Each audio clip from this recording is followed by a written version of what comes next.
Hey guys, Brian from Vega Helmets. I want to take a sec to show the installation of the new Comfort Tech cheek pads that we'll be putting in the large through XXX helmets this year. One of the problems with the modulars, a lot of people are saying, is they always seem to be a little snug in the cheeks.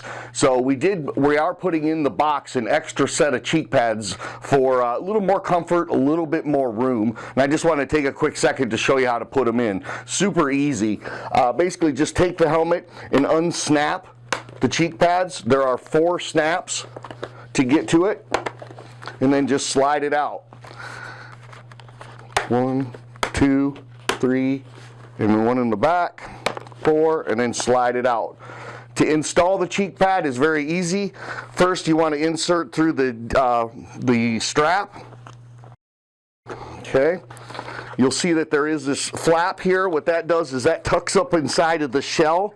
So you basically just slide it in up underneath the EPS, like so. That's what gives it stability and keeps it staying in its place. And then reattach the snaps.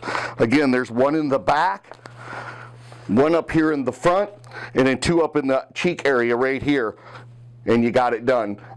Very simple and easy to set up.